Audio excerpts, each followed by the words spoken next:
சிவகங்கை மாவட்டம் சிங்கமுனையில் உள்ள ஜெரல் பள்ளியில் மாணவன் அஸ்வின் உயிரிழந்ததற்கு நீதி கேட்டு சாலை மறியல் செய்த பெற்றோரிடம் அமைச்சர் பெரிய கருப்பன் பேச்சுவார்த்தை நடத்தி வருகிறார்.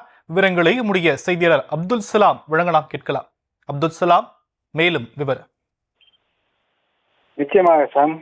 சிவகங்கை மாவட்டம் சிங்கமுனரி ஜெஸ்ரில் பள்ளி மாணவன் அஸ்வின் இறப்பிற்கு நீதி கேட்டு சுமார் 2 மணி நேரமாக மாணவனின் தாய் அழகுமீனால், அப்பா பாலமுருகன் மற்றும் உறவினர்கள் வேகாத வெயிலில் அமர்ந்து சாலை மறியலில் ஈடுபட்டனர்.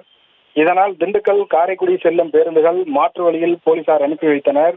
இந்த சம்பவம் தொடர்பாக தமிழக கூட்டுறவுத்துறை அமைச்சர் KR பெரியகருப்பன் நீதி கேட்டு போராட்டத்தில் ஈடுபட்டவர்களிடம் நேரில் சந்தித்து ஆறுதல் கூறி விவரம் கேட்டறிந்தார்.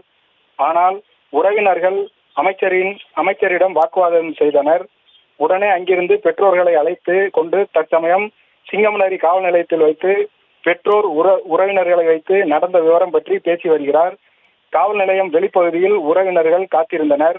அதைத் தொடர்ந்து அமைச்சர் பெரியகருப்பன், சார் ஆட்சியர் ஆயுஷ் வெங்கட் பட்ஸ் ஆகியோர் பெற்றோர் உறவினர்களிடம் சுமூகமாக பேச்சுவார்த்தை நடத்திய பின்பு விசாரணை நடப்பதாகவும் சட்டப்படி நடவடிக்கை எடுப்பதாக உறுதியளித்த பின்பு பெற்றோர் மற்றும் உறவினர்களை வாகனத்தில் ஏற்றிக்கொண்டு சிவகங்கை அரசு மருத்துவமனைக்கு அழைத்து சென்றனர். தற்போது சாலை மறியல் இல்லாததால் மீண்டும் போக்குவரத்து இயல்பு நிலைக்கு சிங்கமுனரியில் திரும்பியுள்ளது சாம். விவரங்களுக்கு நன்றி அப்துல் சலாம்.